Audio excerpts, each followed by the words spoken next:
Hello family, welcome back to my channel. আজকে আরও একটা নতুন রেসিপি নিয়ে চলে এসেছি আমার রান্নাঘরে। আজকে আমি রান্না করছি চিকেন স্যুপ। খুব সহজভাবে খুব হেলদি একটা চিকেন স্যুপ রান্না করে আজকে তোমাদের দেখাবো। খুব কম উপকরণে কিন্তু আজকে স্যুপটা আমি বানিয়ে ফেলবো। এখানে অনেক সবজি আছে, আছে গাজর, বিনস, ক্যাপসিকাম আর কড়াইশুঁটি। সবটাই কিন্তু আমি ছোট করে কুচিয়ে নিয়েছি। এখানে একটা বাটারের কিউব আছে, এটা আমি স্যুপে ব্যবহার করব। পুরো স্যুপটাতে কিন্তু তোমরা বাটার দিয়েই বানাতে পারো, কিন্তু আমি এতে একটু সাদা তেল পরে অ্যাড করব।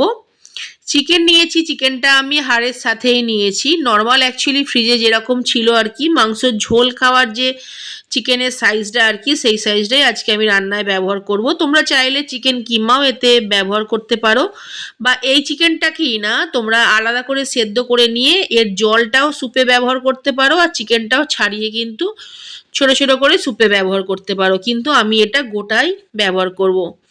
সবার প্রথমে কড়াইয়ে খুব সামান্য, মানে হাফ টেবিল চামচেরও কম আর কি, আমি এখানে সাদা তেল অ্যাড করেছি। তারপরে বাটারটা দিয়ে দিলাম। বাটারটা যখনই গলে যাবে তারপরে এতে আমি পেঁয়াজ, আদা, রসুন আর কাঁচা লঙ্কা, যেগুলো খুব মিহি করে আমি কুচিয়ে রেখেছিলাম, সেটা কিন্তু এখন দিয়ে দিলাম।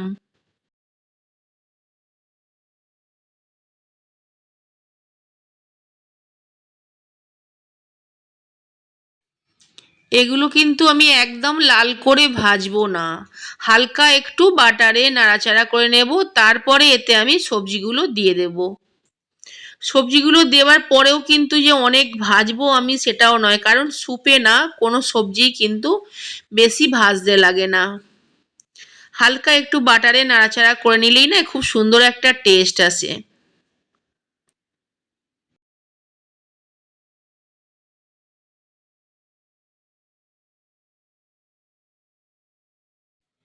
এইবারে আমি চিকেনটা দিয়ে দিলাম।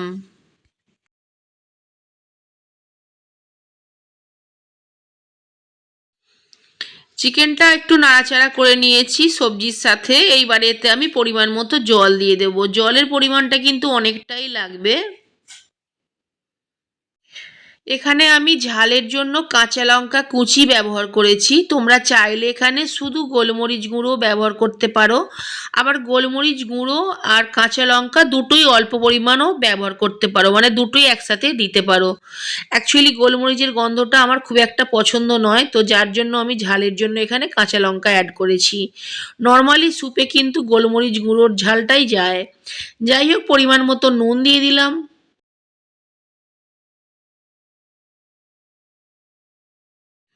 ওদিকে যতক্ষণ স্যুপটা ফুটছে ততক্ষণ এদিকে আমি কর্নফ্লাওয়ারটা গুলে নিচ্ছি।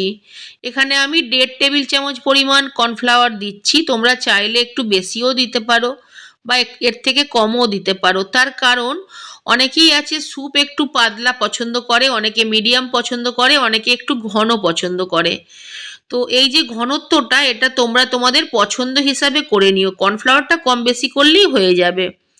যাই হোক, এখানে আমি 1.5 টেবিল চামচ পরিমাণ কর্নফ্লাওয়ার নিয়েছি, আর এদিকে আমি চিকেনটা চাপা দিয়ে দিলাম। চাপা দিলে একটু তাড়াতাড়ি সেদ্ধ হবে আর ভালোভাবে সেদ্ধ হবে।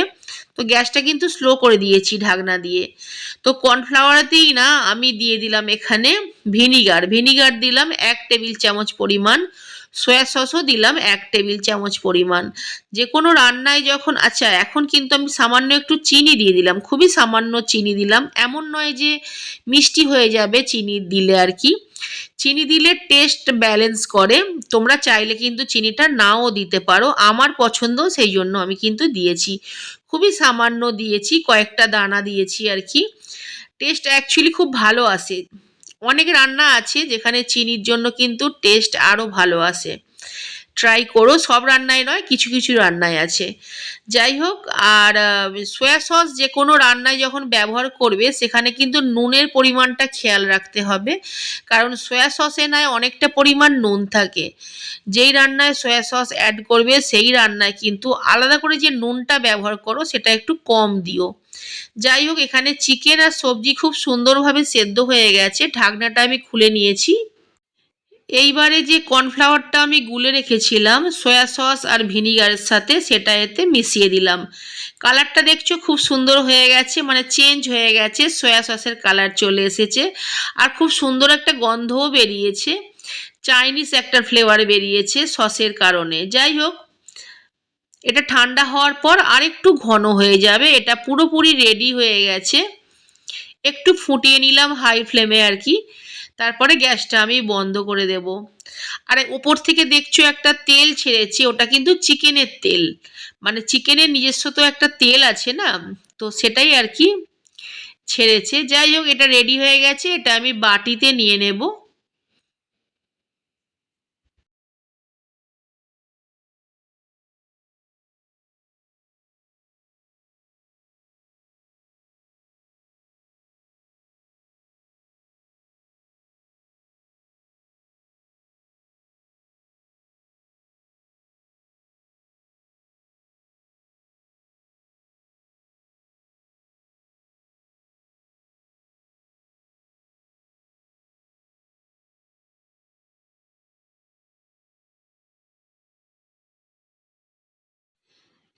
খুব সুন্দর দেখতে লাগছে, এটা খেতেও কিন্তু খুবই ভালো হয়।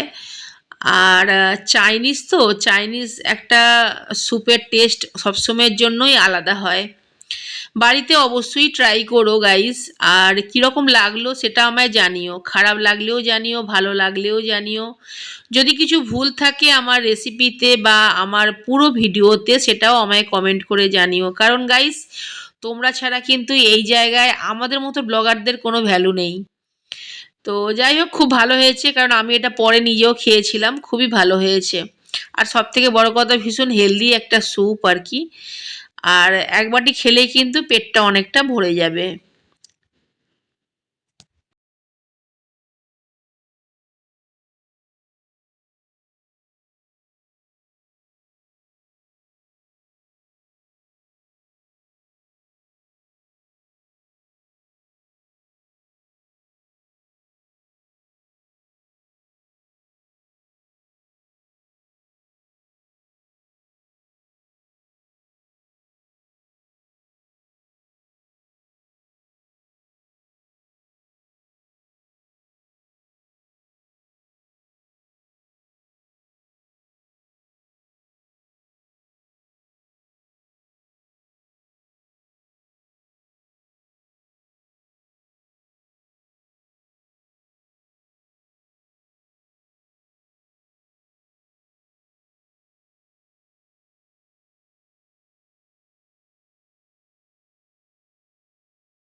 আজকের মতো বাই, চলে আসবো নতুন কোনো রেসিপি নিয়ে। সবাই খুব ভালো থেকো, সুস্থ থেকো। Thanks for watching.